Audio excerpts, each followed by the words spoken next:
Welcome all, Dax here. In today's video, I'm going to be telling you, specifically Sony fans, why you should be rooting for Microsoft to kill it this generation. If you like what you see, throw me a like, I greatly appreciate it. Now let's not waste any time and let's get into the video.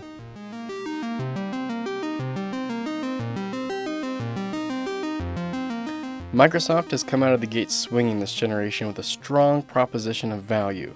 They're using their not-so-secret weapon of Game Pass to lure gamers into their ecosystem with quite a bit of success. Having a Netflix-level library of games for an affordable monthly cost has become really appealing to gamers who want the most access to the most games without committing to that $60 or $70 price tag. Microsoft's hardware mirrors that same ecosystem approach by offering the premium Series X alongside the $200 less expensive Series S, and while still supporting the Xbox One. This gives players as many entry points as possible, not to mention PC gaming. Much of the talk during last generation centered around Xbox's lack of exclusives, especially in contrast to Sony, who had a ton of award-winning exclusives released during the PS4's lifetime.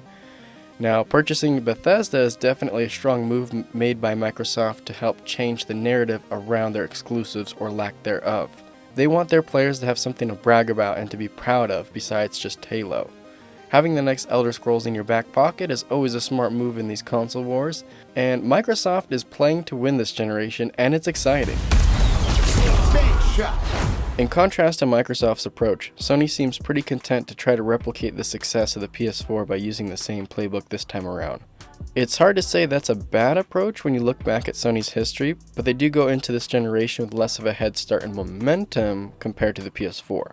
Although power hardly ever equates to the best sales of any generation, just ask Nintendo, Sony does start out this generation with the less powerful flagship offering, not helped by the fact that there are several hardware and software issues starting to emerge, like random shutdowns and even stick drift. This also comes at a time when Microsoft currently has more announced exclusives on the horizon. Now, when those games actually come out may be a different story. Sony isn't struggling to sell systems this launch cycle, but they are having to fight for their lead. To give you some context, these are all the consoles I've spent a significant amount of time playing throughout the years. As you can see, very Nintendo heavy. Now, if we're excluding handhelds, then my tastes become a little more balanced. I still, however, have only played one Microsoft console a lot throughout the years, and that's the original Xbox. For the generation after that, my family ended up getting a PS3 over the 360. After that, this last generation, I went with Sony due to them having the better game library. All this isn't to say I don't like Xbox, just that I have more experience with Sony, and so I might lean slightly that direction. This generation, as I mentioned earlier, Xbox has made big moves to become a more enticing option. I currently don't own either of the next-gen consoles at the moment, but for the first time ever, I have decided I will double dip this time. To start the generation off, I have also decided I'm going to get the Series X first, so that way I can play some of those new exclusives and catch up on some old ones I missed out on. My approach to this generation is indicative to the progress Microsoft has made, becoming an enticing option to players like myself. Now, with that in mind, let's refer back to 2013 as a refresher on why we're here today. In 2013, Microsoft was riding the hype and the wave of the 360, giving them a lot of confidence going into the generation. And as most of you already know, they had a little too much confidence and got cocky. Releasing the Xbox One for $100 more than the PlayStation 4 was a poor move. Things only got worse by Microsoft's mind-blowing idiocy to require the console to have a constant internet connection. Fortunately, we have a product for people who aren't able to get some form of connectivity. It's called Xbox 360. And not to mention their stance on trades. Now, of course, Sony couldn't resist to respond to this with a classic. Thanks. PlayStation. Eventually, Microsoft did have to backpedal on a lot of their poorly executed ideas while eating a fat slice of humble pie. Being sent back to the drawing board to lick their wounds, and the team began plotting their revenge. Or at the very minimum, a way to make a ton of cash while improving sour relations with players. They learned a lot from what I guess I would say stumble. I wouldn't want to say failure because it's hard to call one of the best selling consoles in the world a failure. They couldn't touch the 360 in sales, but outsold plenty of good consoles like the original Xbox, the Super Nintendo, the GameCube, and of course the Wii U. Making the decision to invest in streaming has already started to pay off, while their acquisition of Bethesda will pay off in the somewhat near future. The thing to take away here is that Microsoft learned with the Xbox One not to take their player base for granted, and they will leave you behind if you're not offering the goods. There's a similar story to be told if we take a look back on Sony's history. Even further back in 2005, Sony was on top of the world with the PlayStation 2, but they also fell victim to drinking the Kool-Aid. I think because a lot of people bought the PlayStation 2 for the DVD player, Sony thought customers would be down to spend an arm and a leg at $600 for the PlayStation 3's Blu-ray player. Obviously, that ended up being very wrong, and was only amplified by the fact that they came into the market a year after Microsoft released the 360. Sony did put in the work to play catch-up for the remainder of the generation, but really ate it for a while there.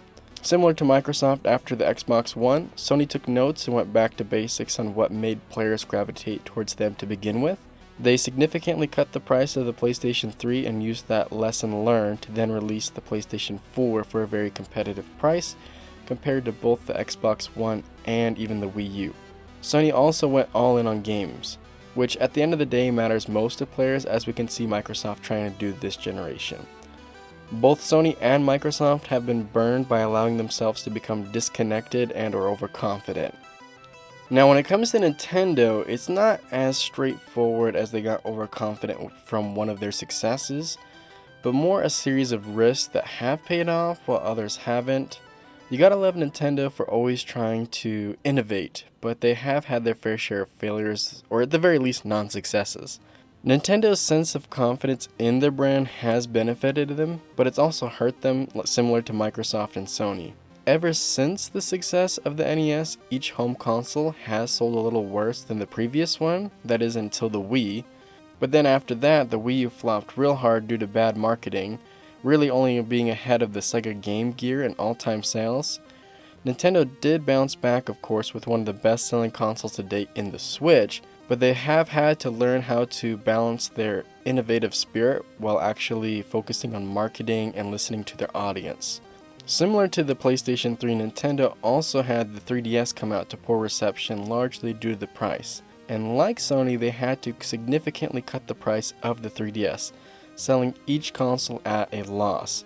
This move, however, did keep them afloat, and they were able to, at the end of the day, make a lot of sales, similar to the PS3. At the end of the day, all these situations we just went over show us the importance of competition. Sony was humbled by the struggles of the PS3 compared to their all-time highs of the PS2. Microsoft also learned this lesson after the disastrous launch of the Xbox One following the 360's dominance. Without the Wii U, there is no Switch. Without the PS3, there is no PS4. And now, without the Xbox One, there is no Series X or S. If Microsoft can't offer the goods to compete with Sony this generation, then Sony will get lazy. And if Sony is lazy, then us, the consumer, lose out. It's important that when you buy your next console, you really have to think hard about what the best option for you is.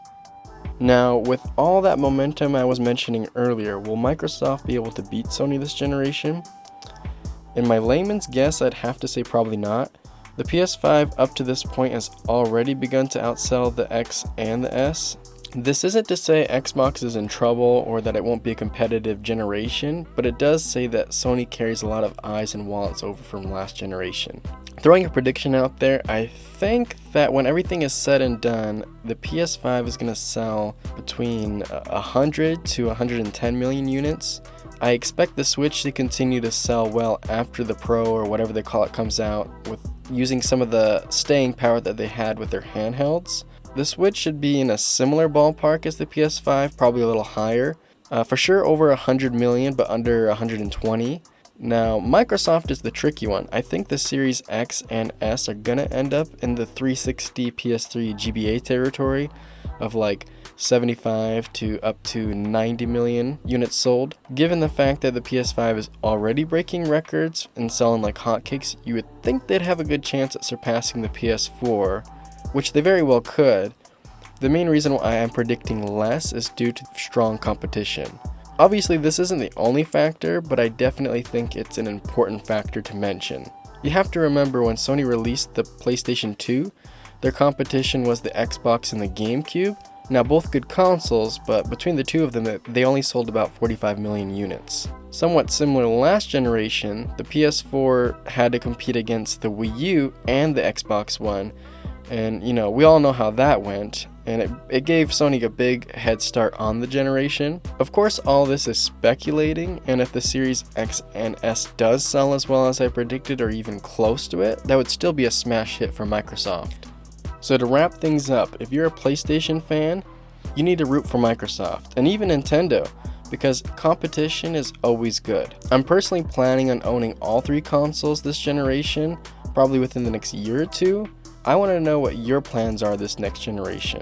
Are you going Switch, PS5, Series X, S, or maybe you're just a PC gamer?